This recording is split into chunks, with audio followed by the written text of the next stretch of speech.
জীবনে তিনটি গুরুত্বপূর্ণ শব্দ আছে, যা দ্বিতীয় হলো আত্মবিশ্বাস। হেরে যাওয়া বস্তুও আবার জিতে নিতে পারবেন যদি আপনার নিজের আত্মবিশ্বাস থাকে, তাহলে আপনি কখনো পরাজিত হবেন না। এবং তৃতীয় হলো অহংকার। জয়লাভ করার পরেও কিন্তু এটা আপনাকে পরাজিত করতে পারে। সেই জন্য জীবনে সঙ্গবদ্ধ হন, আত্মবিশ্বাস রাখুন, কিন্তু কখনোই অহংকার করবেন না। এই অহংকার আপনার থেকে সবকিছু কেড়ে নিতে পারে। এই অহংকারের জন্যই মথুরাপতি কংস নিজের পতনের দিকে অগ্রসর হয়েছিলেন। এই অহংকারকে ত্যাগ করুন আর আমার সাথে ভালোবেসে বলুন, রাধা রাধা। এই সংসারে সব থেকে বেশি কঠিন কাজ। কারণ যখন আপনি তপস্যা করেন, তখন সেখানে আপনার ধৈর্য ভাঙার মতো কেউ থাকেন না। না কোনো বন্ধু, না কোনো আত্মীয়, না কোনো শত্রু, কেউ না। কিন্তু যখন আপনি এই সমাজে, এই পরিবারে থাকেন, কোনো না কোনো ব্যক্তি এসে আপনার ধৈর্যের বাঁধ ভেঙে দেওয়ার ক্ষমতা রাখেন। তারা আপনার ধৈর্যের বাঁধ ভেঙে দেয়, আর কখনো কখনো তারা অনিচ্ছাকৃতভাবেই সেটা করে থাকেন। কারণ তাদের মানসিকতা আপনার থেকে আলাদা, তাদের কর্ম আপনার থেকে আলাদা, তাদের দৃষ্টিভঙ্গি আপনার থেকে আলাদা, জীবন যাপন আপনার থেকে আলাদা। সেক্ষেত্রে আপনি ধৈর্যচ্যুত হন, প্রসন্নতা আপনার থেকে ছিনিয়ে নেওয়া হয়। সেই জন্য এই সংসারে, এই পরিবারের থেকেও ধৈর্য ধরে সামনে অগ্রসর হওয়া কোনো পর্বতের শিখরে গিয়ে তপস্যা করার থেকেও অনেক বেশি কঠিন। আর যে ব্যক্তি এই সমাজেই, এই পরিবারে, সেই সকল মানুষের মধ্যে থেকে গিয়েও ধৈর্য ধরে অগ্রসর হতে থাকেন, যারা এই কাজটা শিখে নিতে পারেন, তারাই কিন্তু জীবনে আনন্দ লাভ করতে পারেন। এই ধৈর্যই শেষে আপনার জীবনে প্রসন্নতা বহন করে আনবে। তাই ধৈর্য ধরে জীবনের পথে অগ্রসর হন আর আমার সাথে ভালোবেসে বলুন, রাধা রাধা। আমরা যখনই কোনো গাছের চারা রোপণ করি, আমরা এত কিছু ভাবতে পারি। তাহলে কাউকে বিশ্বাস করার আগে আমরা কেন ভাবি না? জীবনে কখনো এই বিশ্বাসরূপী চারা কোথাও রোপণ করার আগে বোঝার চেষ্টা করুন যে যার উপর আপনি বিশ্বাস করতে চলেছেন, সে কি আদৌ আপনার বিশ্বাসের যোগ্য কি না। ভেবে দেখুন সেই ব্যক্তি ভবিষ্যতে গিয়ে আপনার বিশ্বাস ভাঙতে পারে কি না। এটাও ভেবে দেখুন যে যাকে আপনি বিশ্বাস করতে চলেছেন, তাকে আপনি বিশ্বাস করলে নিজের জীবনের উদ্দেশ্যে আপনি অগ্রসর হতে পারবেন কি না। আর তার জন্য প্রয়োজন সঠিক সিদ্ধান্ত, পরখ করা, কোনটা উচিত কোনটা অনুচিত সেটা বোঝা। আর তাতে কিন্তু আপনি সন্দেহবাতিক হবেন না, তাতে আপনি আরো নিপুণ হয়ে উঠবেন। তাই যদি আপনি নিপুণ হয়ে উঠতে চান, তাহলে বোঝার চেষ্টা করুন, পরখ করে দেখুন, কোনটা উচিত কোনটা অনুচিত বুঝুন। আর বিশ্বাস তখনই করুন যখন আপনি 100% নিশ্চিত হবেন যে সে বিশ্বাসের যোগ্য। আসুন আমার সাথে ভালোবেসে বলুন, রাধা রাধা। রাধা কখনো কখনো আমার জন্য বড়ই সুগন্ধি আতর নিয়ে আসে, পারিজাত ফুলের মালা নিয়ে আসে আমার প্রসাধন করবে বলে, এবং আমার সব থেকে বেশি প্রিয় মাখন নিজে হাতে বানিয়ে আনে আমাকে নিজে হাতে খাইয়ে দেবে বলে, সবকিছু আমাকে প্রসন্ন করবে বলে। কিন্তু আপনি কখনো ভেবেছেন যে এই আতর কিভাবে বানানো হয়? সহস্র ফুলের পাপড়ি একসাথে পিষে নিতে হয়, তারপরে তার থেকে যে রস নিঃসৃত হয়, সেই রস দ্বারাই আতর তৈরি হয়। অনেক সংখ্যক ফুলকে অসীম যন্ত্রণা ভোগ করতে হয়, তবে তারা আমার প্রসাধন সামগ্রী হয়ে উঠতে পারে। দুধ থেকে মাখন তৈরি করার জন্য কতটা পরিমাণ মন্থন সহ্য করতে হয় সেটা আপনি জানেন। ঠিক সেই রকমই হলো আমাদের জীবনও। বিপদও আসে, কঠিন পরিস্থিতিও আসে, এর সম্মুখীন হতে শিখুন। মনে রাখবেন, আপনি হলেন সেই দুধ যাকে মন্থন সহ্য করতে হবে মাখন হয়ে ওঠার জন্য। মনে রাখবেন, আপনি হলেন সেই ফুলের মতন যাদের পিষ্ট হতে হবে সুগন্ধি আতর হয়ে ওঠার জন্য, যাকে এই সংসার পছন্দ করে। কখনো কখনো জীবনে আপনার সাথে খারাপ শুধুমাত্র এই কারণে ঘটে যাতে আপনার শ্রেষ্ঠ রূপ এই সংসারের সামনে আসতে পারে। শুধুমাত্র কঠিন পরিস্থিতি এবং বিপদকে একটা সুযোগ হিসেবে দেখার চেষ্টা করুন। আপনার জন্য এই সংসার বদলে যাবে, সংসারকে দেখার দৃষ্টিভঙ্গি পাল্টে যাবে, আপনার ভাগ্য পাল্টে যাবে, আর এই মন প্রসন্ন হয়ে বলবে রাধা রাধা। পাশা নামক এই খেলাটি আপনারা নিশ্চয়ই খেলেছেন, না খেলে থাকলে দেখেছেন, আর যদি দেখেও না থাকেন তাহলে নিশ্চিত রূপে শুনেছেন। মহাভারতের এই মহাযুদ্ধ কোথাও না কোথাও এই পাশা নামক খেলার কারণে হয়েছিল। পাশার এই বিচিত্র খেলা, দান, এইসবের কারণে কেউ নিজের মাথায় রাজ মুকুট পরিধান করেছিলেন, আবার সেখানে পরাজিত হওয়ার জন্য কাউকে বনবাসও ভোগ করতে হয়েছিল। কিন্তু এই খেলা সমাপ্ত হওয়ার পরে সমস্ত ঘুঁটি আর এই পাশার ছক একই পুটলিতে স্থান পেল। এটাই হলো আমাদের জীবন। এই সংসারে আমরা জয় পরাজয়ের বিষয়ে এতটাই ভাবি, এত চিন্তা করি যে এই জীবনের খেলার আনন্দটাই উপভোগ করতে পারি না। আর অবশেষে কি হয়? কেউ জয়ী হন, কেউ পরাজিত হন, কিন্তু দুজনেই একই স্থানে পৌঁছে যান। প্রত্যেক ব্যক্তি মৃত্যুর পরে একটি নির্দিষ্ট স্থানেই পৌঁছতে বাধ্য, কিন্তু ততক্ষণ এই জীবন, এই খেলা, তার আনন্দ উপভোগ করুন। এই সংসারে সেই ব্যক্তি শ্রেষ্ঠ স্থানে পৌঁছতে পেরেছেন যিনি এই সংসারকে প্রকাশ প্রদান করেছেন, যিনি কখনো জয় পরাজয় এ বিষয়ে ভাবেননি, শুধু এই জীবনের খেলার আনন্দ উপভোগ করেছেন। এটাই আপনিও করুন, আর আমার সাথে ভালোবেসে বলুন রাধা রাধা। প্রত্যেক মানুষ নিজের জীবনে দুঃখ অনুভব করেন। প্রত্যেকের দুঃখ আলাদা হতে পারে। কারোর মনে এই দুঃখ থাকে যে সে তার বাবা মায়ের সব ইচ্ছে পূরণ করতে পারেননি। কেউ এটা ভেবে দুঃখ পান যে সে চিরকাল সদাচার করেছেন, সৎকর্ম করেছেন, কিন্তু তাও তাকে দুরাচারী বলে মনে করা হয়।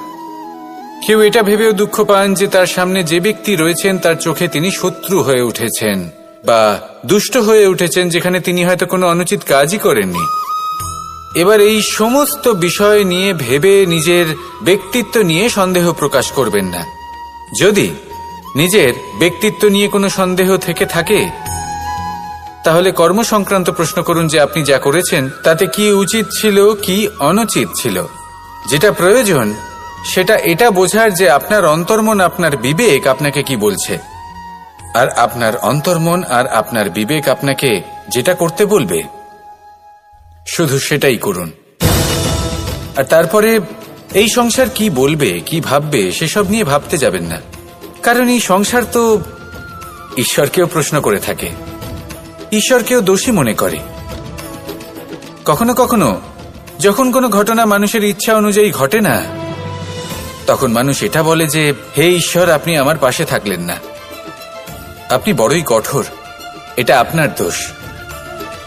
যেখানে বেশিরভাগ সময় হয়তো সে নিজেই নিজের কর্মফল ভোগ করছে, আর কখনো কখনো ঈশ্বর হয়তো তার জন্য আরো ভালো কোনো পরিকল্পনা করে রেখেছেন, কিন্তু মানুষ এটা বুঝতে পারে না। তাই দিনের শেষে যেটা প্রয়োজন সেটা হলো নিজের মনের কথা বুঝতে হবে। আপনার বিবেক কি বলছে শুধু সেটাই করুন, আর সামনে এগোতে থাকুন। আমার সাথে ভালোবেসে বলুন রাধা রাধা। পরিবর্তন, এটা হলো সৃষ্টির অমূল্য নিয়ম। এই সংসারে সবকিছু সময়ান্তরে পরিবর্তিত হয়, এই সময়ও পরিবর্তিত হয়। পরিবর্তন চিরকাল হয়ে এসেছে আর চিরকাল হতে থাকবে, কিন্তু এবার আমরা সেই পরিবর্তন কিভাবে লাভ করব যেটা আমাদের প্রয়োজন, যেটা আমরা চাই। আমরা জীবনে বিকাশ চাই। এই বিকাশ কিভাবে লাভ করতে পারি? এই প্রকৃতি কিন্তু আমাদের অত্যন্ত উত্তম উদাহরণ দিয়ে বুঝিয়েছে। একটি বিন্দুর উদাহরণ দিয়েছে যা ভবিষ্যতে একটা বিশাল নদীর আকার ধারণ করে। এটা কিভাবে হয়? মেঘ থেকে একটি বিন্দু ঝরে পড়ে সেই পর্বতের ওপর যেখানে হিম আছে। সেই হিমের সংস্পর্শে আসা মাত্র সেই বিন্দুর সাথে আরো বেশ কিছু বিন্দু যুক্ত হয়, তারপর তারা অগ্রসর হয়, আরো কিছু বিন্দু যুক্ত হয়, আস্তে আস্তে একটা ক্ষীণ ধারার রূপ ধারণ করে, এবং সেটাই ভবিষ্যতে আরো এগোতে থাকে অনেকটা যাওয়ার পর যখন অনেক সংখ্যক বিন্দু একসাথে যুক্ত হয় তখন সেটা বিশাল নদীর আকার ধারণ করে। এবার আমরা মানুষ বলে আমাদের সাথে এই নিয়মের অন্যথা হয় তা নয়। আমরাও এই প্রকৃতির অংশ, আমাদের ক্ষেত্রেও একই নিয়ম প্রযোজ্য। যখন পরিশ্রম করে অনেক সংখ্যক বিন্দু আমরা একত্রিত করব তখনই পরিবর্তনের নদী প্রবাহিত হবে। প্রয়োজন হল নিরন্তর পরিশ্রম করা এবং ধৈর্য ধরা। এটা করতে থাকুন, জীবনে সবকিছু লাভ করতে পারবেন। কারণ প্রকৃতি আমাদের এটাই শিখিয়েছে, আর আমরা এই ব্রহ্মরই একটি অংশ, যার দ্বারা এই ব্রহ্মাণ্ড নির্মিত। আসুন আমার সাথে ভালোবেসে বলুন, রাধা রাধা। কখনো এই প্রকৃতির দিকে তাকিয়ে থাকবেন। এই প্রকৃতি অনেক ধরনের শিক্ষা দেয়। কোনো একটা গাছকে দেখুন কিভাবে সে মাটি থেকে জল শুষে নেয়। সে ঝড় হোক বা হোক কড়া রোদ সব সহ্য করে এবং অবশেষে সে ফল ধারণ করে। আর সেই ফল উৎপন্ন করার পরে সে ফল কিন্তু সে নিজে গ্রহণ করে না, এই সংসারকে প্রদান করে, যাতে পশু পাখি মানুষ তারা এই ফল গ্রহণ করে শক্তিশালী হয়ে উঠতে পারে, সুস্থ থাকতে পারে। সেভাবেই নদী, সরোবর এরা নিজেরাও কিন্তু নিজেদের জল গ্রহণ করে না, মাটিকে প্রদান করে, পশু পাখিকে প্রদান করে। সূর্য নিজেও নিজের জন্য প্রজ্বলিত হয় না, সে প্রকাশ ছড়িয়ে দিতে চায় আমাদের সবার কাছে, সে আলো পৌঁছে দিতে চায়। এই প্রত্যেকের কর্মে পরমার্থ নিহিত আছে, আর সেই জন্যই এদের সকলকে পুজো করা হয়। তাই মনে রাখবেন, আপনার কাছে জীবন যাপনের অতিরিক্ত যা কিছুই আছে তা পরমার্থের জন্য। তাহলে তার সদ্ব্যবহার করুন আর আমার সাথে ভালোবেসে বলুন, রাধা রাধা। আমরা প্রত্যেকেই অবশ্যই এমন সময় দেখেছি যখন অনেকগুলো সমস্যা একসাথে আমাদের জীবনে এসে পড়ে। সমস্যা আমাদের প্রত্যেকের জীবনেই থাকে, যে এদের জন্যই এই সমস্যা এসেছে। এবার যদি আমি আপনাকে কোনো পরামর্শ দিই তাহলে এটাই বলবো যে দৃষ্টিভঙ্গি পাল্টে দেখুন। এই দৃষ্টিভঙ্গি দিয়ে দেখুন যে এই সংসারে যে সমস্যায় আসুক না কেন তার জন্য কেউ দোষী নয়, না আপনি না অন্য কেউ। এই পুরো খেলাটাই আপনার মানসিকতা, আপনার দৃষ্টিভঙ্গির, আপনার মনের। কিভাবে বোঝাচ্ছি? যখন আমাদের মন শক্ত থাকে তখন কঠিন থেকে কঠিনতর পরিস্থিতিও আমাদের জীবনে খুব বেশি হলে প্রতিস্পর্ধা হয়ে থেকে যায়। সেখানে যদি আমাদের মন দুর্বল থাকে তখন অল্প কঠিন পরিস্থিতিও আমাদের কাছে খুব বড় সমস্যা হয়ে যায়, তাই না? একটা শক্ত মন কঠিন পরিস্থিতিকে প্রতিস্পর্ধা হিসেবে দেখে আর তার মধ্যে ওটা সুযোগ খুঁজে নেয়। আমাদের শুধু এটাই করতে হবে। এই সংসারে অন্য কাউকে দোষী মনে করলে আপনার সমস্যা দূর হয়ে যাবে না। সেই জন্য এই সংসারকে দোষ দেওয়ার বদলে এই সমস্যার মূলে চলে যান, সেটাকে বুঝুন, নিজের এই মনকে শক্ত করে তুলুন। যদি আপনার মন শক্তিশালী হয় তাহলে এই সংসারে অনেক বড় বড় কঠিন থেকে কঠিনতর পরিস্থিতিও যদি আসে, আপনার জীবনে যতই বড় বড় সমস্যা আসুক না কেন আপনার লক্ষ্য লাভে বাধা দিতে পারবে না। আসুন আমার সাথে ভালোবেসে বলুন, রাধা রাধা। আমরা সবাই পাথর দেখেছি, পর্বতও দেখেছি, শুকনো পাতাও দেখেছি, শ্যামল বনানীও দেখেছি। কখনো ভেবেছেন পাথরের অস্তিত্ব কিন্তু ততক্ষণ পর্যন্ত যতক্ষণ সে পর্বতের গায়ে আটকে থাকে। যখন সেই পর্বত থেকে সেই পাথর ভিন্ন হয়ে যায় ও নিজের অস্তিত্ব হারিয়ে ফেলে। আস্তে আস্তে কখনো পাথর কেটে বা কখনো পিষ্ট হয়ে সেই পাথর আস্তে আস্তে মাটিতে পরিণত হয় এবং পূর্ণরূপে নিজের অস্তিত্ব হারিয়ে ফেলে। এটাই পাতার সাথেও হয়। এই পাতা যতক্ষণ গাছের ডালের সাথে যুক্ত ততক্ষণ তার অস্তিত্ব থাকে। যখনই ডাল থেকে বিচ্ছিন্ন হয় সেও নিজের অস্তিত্ব হারিয়ে ফেলে। আর এটাই আমাদের সাথেও হয়। যতক্ষণ আমরা নিজেদের আপনজনের সাথে যুক্ত থাকি, আমাদের অস্তিত্ব বজায় থাকে। যখন আপনজনদের সাথে সম্পর্ক ছিন্ন করি, তখন আমরাও আমাদের অস্তিত্ব হারিয়ে ফেলি। এবার এই সংসারের প্রত্যেক ব্যক্তি স্বতন্ত্র থাকতে চান, আর অনেক ব্যক্তি স্বতন্ত্র থাকবেন বলে আপনজনদের দূরে করে দেন আর তাদের সাথে এই সম্পর্ক ছিন্ন করেন। এটা কি সত্যি প্রয়োজন? আপনজনদের সাথে সম্পর্ক ছিন্ন করে নিজের অস্তিত্ব হারিয়ে ফেলা প্রয়োজনীয়, নাকি আপনজনদের সাথে সম্পর্ক বজায় রেখে নিজেদের স্বতন্ত্র করে রাখা সেটা আবশ্যক? নির্বাচন আপনারই। আসুন আমার সাথে ভালোবেসে বলুন, রাধা রাধা। আপনি কি কখনো নৌকা যাত্রা করেছেন? করে না থাকলেও নিশ্চয়ই দেখেছেন যে এই জল, যা নিজের অন্তরে সব কিছু সমাহিত করে নিতে পারে, এই নৌকা সেই জলের ওপরেই ভেসে থাকে। নদীর স্রোত কাটিয়ে সে সামনে অগ্রসর হয়। কিন্তু যদি এই নৌকায় কোনো ছিদ্র হয়, তাহলে কিন্তু সেই নৌকা ডুবে যাবে। আর এতে কোনো তফাৎ হবে না যে সেই ছিদ্র ছোট নাকি বড়, নৌকা ডুবে যাবে। এই ছিদ্র হলো আমাদের জীবনে আমাদের অপগুণ, আমাদের দোষ, আমাদের বিকার। কখনো এটা ভাববেন না যে এই দোষ খুবই ছোট, এতে কিছুই যাবে আসবে না। না, সেই ছোট দোষ, সেই ছোট বিকার, যদি সেটাকে শুধরে না নেন, তাহলে সেটা আপনাকে আপনার পতনের দিকে নিয়ে যাবে। শেষ পর্যন্ত এটা আপনার উপর নির্ভরশীল যে আপনি কি চান। আপনার জীবনের এই নৌকা এভাবেই ডুবে যেতে দেখবেন, নাকি নিজেকে শুধরে নিয়ে সেই নৌকার সেই ছিদ্রটাকে ভরিয়ে তুলতে চাইবেন? নির্বাচন আপনার। আসুন আমার সাথে ভালোবেসে বলুন, রাধা রাধা। জল, জলই পৃথিবীতে বেঁচে থাকার জন্য আবশ্যক তো বটেই, কিন্তু এই জল আমাদের একটা অত্যন্ত গুরুত্বপূর্ণ শিক্ষা প্রদান করে। কখনো এই জলকে দেখেছেন? যে পরিস্থিতিতেই এই জল প্রবাহিত হোক না কেন, এর উপর যা কিছুই প্রভাব থাকুক না কেন, এর পথে যতই বাধা আসুক না কেন, তার মধ্যে থেকে ও নিজের পথ ঠিক বের করে নেয়, কিন্তু নিজের প্রবাহ থামতে দেয় না, ক্রমাগত অগ্রসর হতে থাকে।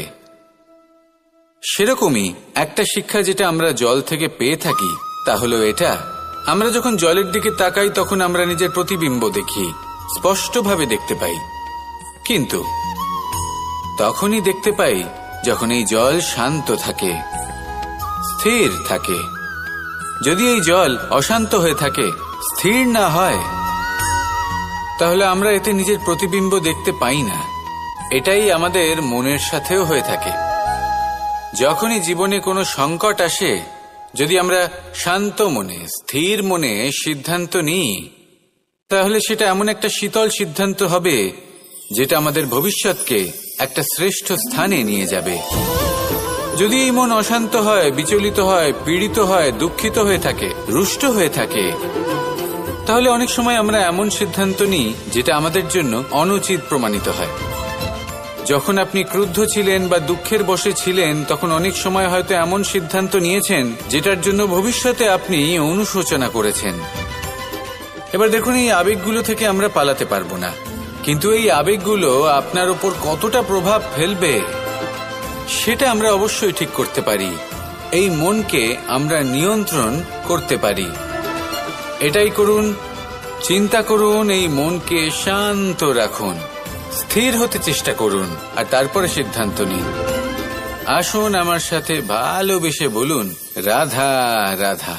আপনি কারোর প্রশংসা করেন, তাহলে পূর্ণ হৃদয় দিয়ে করুন। যদি আপনি হস্তক্ষেপ করে থাকেন, তাহলে মস্তিষ্ক দ্বারা করুন। যদি আপনি সমীক্ষা করেন, তাহলে বিবেক দ্বারা করুন। যদি আপনি ধন অর্জন করতে চান, তাহলে নীতি অনুসারে চলুন। যদি জীবনযাপন করতে চান, তাহলে রীতি মেনে করুন।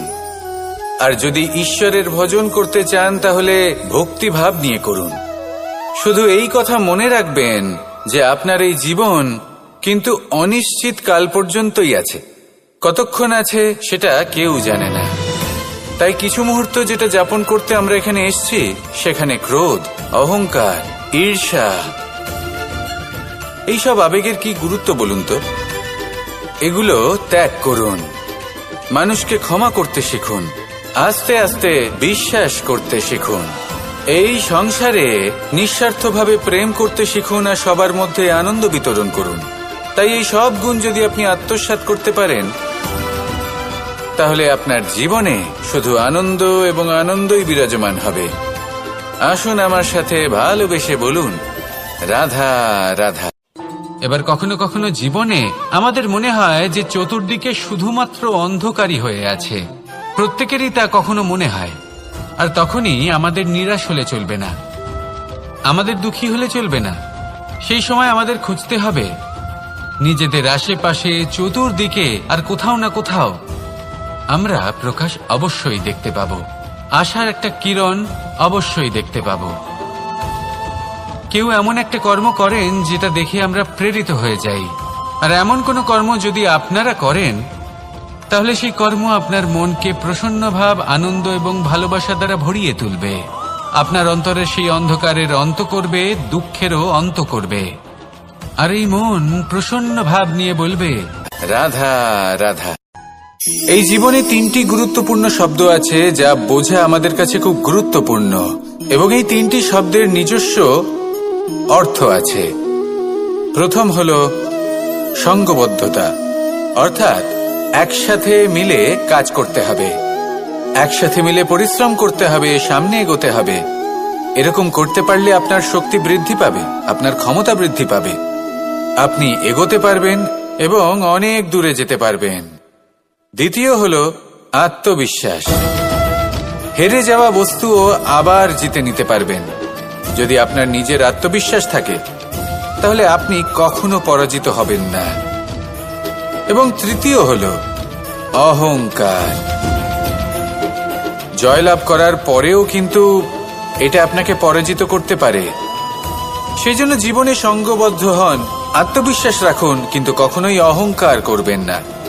এই অহংকার আপনার থেকে সবকিছু কেড়ে নিতে পারে। এই অহংকারের জন্যই মথুরাপতি কংস নিজের পতনের দিকে অগ্রসর হয়েছিলেন। এই অহংকারকে ত্যাগ করুন আর আমার সাথে ভালোবেসে বলুন, রাধা রাধা। এই সংসারে সব থেকে বেশি কঠিন সমাজে নিজের পরিবারের মধ্যে থেকেও ধৈর্য ধরে সামনে অগ্রসর হওয়া। এটা হলো সব থেকে কঠিন কাজ। কারণ যখন আপনি তপস্যা করেন, তখন সেখানে আপনার ধৈর্য ভাঙার মতো কেউ থাকেন না, না কোনো বন্ধু, না কোনো আত্মীয়, না কোনো শত্রু, কেউ না। কিন্তু যখন আপনি এই সমাজে, এই পরিবারে থাকেন, কোনো না কোনো ব্যক্তি এসে আপনার ধৈর্যের বাঁধ ভেঙে দেওয়ার ক্ষমতা রাখেন। তারা আপনার ধৈর্যের বাঁধ ভেঙে দেয়, আর কখনো কখনো তারা অনিচ্ছাকৃতভাবেই সেটা করে থাকেন। কারণ তাদের মানসিকতা আপনার থেকে আলাদা, তাদের কর্ম আপনার থেকে আলাদা, তাদের দৃষ্টিভঙ্গি আপনার থেকে আলাদা, জীবন যাপন আপনার থেকে আলাদা। সেক্ষেত্রে আপনি ধৈর্যচ্যুত হন, প্রসন্নতা আপনার থেকে ছিনিয়ে নেওয়া হয়। সেই জন্য এই সংসারে, এই পরিবারের থেকেও ধৈর্য ধরে সামনে অগ্রসর হওয়া কোনো পর্বতের শিখরে গিয়ে তপস্যা করার থেকেও অনেক বেশি কঠিন। আর যে ব্যক্তি এই সমাজেই, এই পরিবারে, সেই সকল মানুষের মধ্যে থেকে গিয়েও ধৈর্য ধরে অগ্রসর হতে থাকেন, যারা এই কাজটা শিখে নিতে পারেন, তারাই কিন্তু জীবনে আনন্দ লাভ করতে পারেন। এই ধৈর্যই শেষে আপনার জীবনে প্রসন্নতা বহন করে আনবে। তাই ধৈর্য ধরে জীবনের পথে অগ্রসর হন আর আমার সাথে ভালোবেসে বলুন, রাধা রাধা। আমরা জীবনে কখনো এই বিশ্বাসরূপী চারা কোথাও রোপণ করার আগে বোঝার চেষ্টা করুন যে যার উপর আপনি বিশ্বাস করতে চলেছেন সে কি আদৌ আপনার বিশ্বাসের যোগ্য কি না। ভেবে দেখুন সেই ব্যক্তি ভবিষ্যতে গিয়ে আপনার বিশ্বাস ভাঙতে পারে কিনা। এটাও ভেবে দেখুন যে যাকে আপনি বিশ্বাস করতে চলেছেন তাকে আপনি বিশ্বাস করলে নিজের জীবনের উদ্দেশ্যে আপনি অগ্রসর হতে পারবেন কিনা। আর তার জন্য প্রয়োজন সঠিক সিদ্ধান্ত, পরখ করা, কোনটা উচিত কোনটা অনুচিত সেটা বোঝা। আর তাতে কিন্তু আপনি সন্দেহবাতিক হবেন না, তাতে আপনি আরো নিপুণ হয়ে উঠবেন।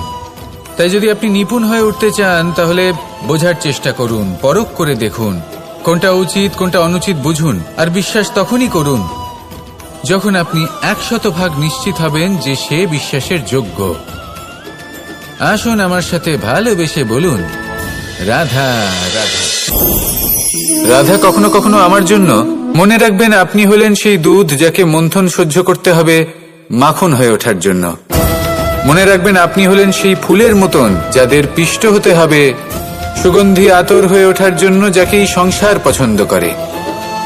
কখনো কখনো জীবনে আপনার সাথে খারাপ শুধুমাত্র এই কারণে ঘটে যাতে আপনার শ্রেষ্ঠ রূপ এই সংসারের সামনে আসতে পারে। শুধুমাত্র কঠিন পরিস্থিতি এবং বিপদকে একটা সুযোগ হিসেবে দেখার চেষ্টা করুন। আপনার জন্য এই সংসার বদলে যাবে, সংসারকে দেখার দৃষ্টিভঙ্গি পাল্টে যাবে, আপনার ভাগ্য পাল্টে যাবে, আর এই মন প্রসন্ন হয়ে বলবে, রাধা রাধা। পাশা নামক এই খেলাটি আপনারা নিশ্চয়ই খেলেছেন, না খেলে থাকলে দেখেছেন, আর যদি দেখেও না থাকেন তাহলে নিশ্চিত রূপে শুনেছেন। মহাভারতের এই মহাযুদ্ধ কোথাও না কোথাও এই পাশা নামক খেলার কারণে হয়েছিল। পাশার এই বিচিত্র খেলা, দান, এইসবের কারণে কেউ নিজের মাথায় রাজ মুকুট পরিধান করেছিলেন, আবার সেখানে পরাজিত হওয়ার জন্য কাউকে বনবাসও ভোগ করতে হয়েছিল।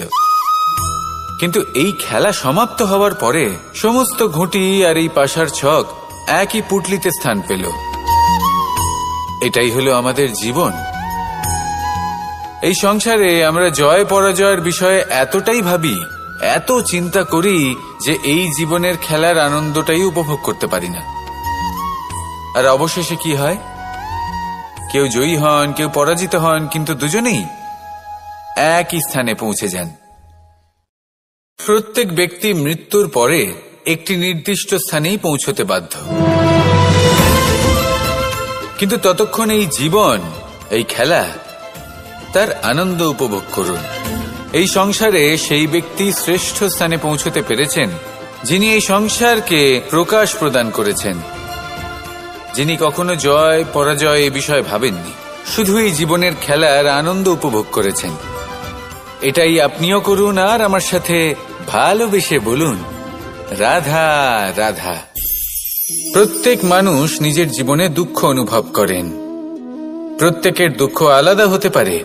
কারোর মনে এই দুঃখ থাকে যে সে তার বাবা মায়ের সব ইচ্ছে পূরণ করতে পারেননি। কেউ এটা ভেবে দুঃখ পান যে সে চিরকাল সদাচার করেছেন, সৎকর্ম করেছেন, কিন্তু তাও তাকে দুরাচারী বলে মনে করা হয়। কেউ এটা ভেবেও দুঃখ পান যে তার সামনে যে ব্যক্তি রয়েছেন তার চোখে তিনি শত্রু হয়ে উঠেছেন বা দুষ্ট হয়ে উঠেছেন, যেখানে তিনি হয়তো কোনো অনুচিত কাজই করেননি। এবার এই সমস্ত বিষয় নিয়ে ভেবে নিজের ব্যক্তিত্ব নিয়ে সন্দেহ প্রকাশ করবেন না। যদি নিজের ব্যক্তিত্ব নিয়ে কোনো সন্দেহ থেকে থাকে তাহলে কর্ম সংক্রান্ত প্রশ্ন করুন যে আপনি যা করেছেন তাতে কি উচিত ছিল, কি অনুচিত ছিল। যেটা প্রয়োজন সেটা এটা বোঝার যে আপনার অন্তর্মন, আপনার বিবেক আপনাকে কি বলছে, আর আপনার অন্তর্মন আর আপনার বিবেক আপনাকে যেটা করতে বলবে শুধু সেটাই করুন। আর তারপরে এই সংসার কি বলবে, কি ভাববে সেসব নিয়ে ভাবতে যাবেন না, কারণ এই সংসার তো ঈশ্বরকেও প্রশ্ন করে থাকে, ঈশ্বরকেও দোষী মনে করে। কখনো কখনো যখন কোনো ঘটনা মানুষের ইচ্ছা অনুযায়ী ঘটে না, তখন মানুষ এটা বলে যে হে ঈশ্বর, আপনি আমার পাশে থাকলেন না, আপনি বড়ই কঠোর, এটা আপনার দোষ। যেখানে বেশিরভাগ সময় হয়তো সে নিজেই নিজের কর্মফল ভোগ করছে, আর কখনো কখনো ঈশ্বর হয়তো তার জন্য আরো ভালো কোনো পরিকল্পনা করে রেখেছেন, কিন্তু মানুষ সেটা বুঝতে পারে না। তাই দিনের শেষে যেটা প্রয়োজন সেটা হলো নিজের মনের কথা বুঝতে হবে। আপনার বিবেক কি বলছে শুধু সেটাই করুন, আর সামনে এগোতে থাকুন। আমার সাথে ভালোবেসে বলুন, রাধা রাধা। পরিবর্তন, এটা হলো সৃষ্টির অমূল্য নিয়ম। এই সংসারে সবকিছু সময়ান্তরে পরিবর্তিত হয়, এই সময়ও পরিবর্তিত হয়। পরিবর্তন চিরকাল হয়ে এসেছে আর চিরকাল হতে থাকবে, কিন্তু এবার আমরা সেই পরিবর্তন কিভাবে লাভ করব যেটা আমাদের প্রয়োজন, যেটা আমরা চাই। আমরা জীবনে বিকাশ চাই। এই বিকাশ কিভাবে লাভ করতে পারি? এই প্রকৃতি কিন্তু আমাদের অত্যন্ত উত্তম উদাহরণ দিয়ে বুঝিয়েছে। একটি বিন্দুর উদাহরণ দিয়েছে যা ভবিষ্যতে একটা বিশাল নদীর আকার ধারণ করে। এটা কিভাবে হয়? মেঘ থেকে একটি বিন্দু ঝরে পড়ে সেই পর্বতের ওপর যেখানে হিম আছে। সেই হিমের সংস্পর্শে আসা মাত্র সেই বিন্দুর সাথে আরো বেশ কিছু বিন্দু যুক্ত হয়। তারপর তারা অগ্রসর হয়, আরো কিছু বিন্দু যুক্ত হয়, আস্তে আস্তে একটা ক্ষীণ ধারার রূপ ধারণ করে এবং সেটাই ভবিষ্যতে আরো এগোতে থাকে। অনেকটা যাওয়ার পর যখন অনেক সংখ্যক বিন্দু একসাথে যুক্ত হয় তখন সেটা বিশাল নদীর আকার ধারণ করে। এবার আমরা মানুষ বলে আমাদের সাথে এই নিয়মের অন্যথা হয় তা নয়। আমরাও এই প্রকৃতির অংশ। আমাদের ক্ষেত্রেও একই নিয়ম প্রযোজ্য। যখন পরিশ্রম করে অনেক সংখ্যক বিন্দু আমরা একত্রিত করব তখনই পরিবর্তনের নদী প্রবাহিত হবে। প্রয়োজন হল নিরন্তর পরিশ্রম করা এবং ধৈর্য ধরা। এটা করতে থাকুন, জীবনে সবকিছু লাভ করতে পারবেন। কারণ প্রকৃতি আমাদের এটাই শিখিয়েছে, আর আমরা এই ব্রহ্মরই একটি অংশ, যার দ্বারা এই ব্রহ্মাণ্ড নির্মিত। আসুন আমার সাথে ভালোবেসে বলুন, রাধা রাধা। কখনো এই প্রকৃতির দিকে তাকিয়ে থাকবেন। এই ফল কিন্তু সে নিজে গ্রহণ করে না, এই সংসারকে প্রদান করে, যাতে পশু পাখি মানুষ তারা এই ফল গ্রহণ করে শক্তিশালী হয়ে উঠতে পারে, সুস্থ থাকতে পারে। সেভাবেই নদী, সরোবর এরা নিজেরাও কিন্তু নিজেদের জল গ্রহণ করে না, মাটিকে প্রদান করে, পশু পাখিকে প্রদান করে। সূর্য নিজেও নিজের জন্য প্রজ্বলিত হয় না, সে প্রকাশ ছড়িয়ে দিতে চায় আমাদের সবার কাছে, সে আলো পৌঁছে দিতে চায়। এই প্রত্যেকের কর্মে পরমার্থ নিহিত আছে, আর সেই জন্যই এদের সকলকে পুজো করা হয়। তাই মনে রাখবেন, আপনার কাছে জীবন যাপনের অতিরিক্ত যা কিছুই আছে তা পরমার্থের জন্য। তাহলে তার সদ্ব্যবহার করুন আর আমার সাথে ভালোবেসে বলুন, রাধা রাধা। আমরা প্রত্যেকেই অবশ্যই এমন সময় দেখেছি যখন অনেকগুলো সমস্যা একসাথে আমাদের জীবনে এসে পড়ে। সমস্যা আমাদের প্রত্যেকের জীবনেই থাকে। সংসার এদের ওপরে এই দোষ চাপিয়ে দেন যে এদের জন্যই এই সমস্যা এসেছে। এবার যদি আমি আপনাকে কোনো পরামর্শ দিই তাহলে এটাই বলবো যে দৃষ্টিভঙ্গি পাল্টে দেখুন। এই দৃষ্টিভঙ্গি দিয়ে দেখুন যে এই সংসারে যে সমস্যায় আসুক না কেন তার জন্য কেউ দোষী নয়, না আপনি না অন্য কেউ। এই পুরো খেলাটাই আপনার মানসিকতা, আপনার দৃষ্টিভঙ্গির, আপনার মনের। কিভাবে বোঝাচ্ছি? যখন আমাদের মন শক্ত থাকে তখন কঠিন থেকে কঠিনতর পরিস্থিতিও আমাদের জীবনে খুব বেশি হলে প্রতিস্পর্ধা হয়ে থেকে যায়।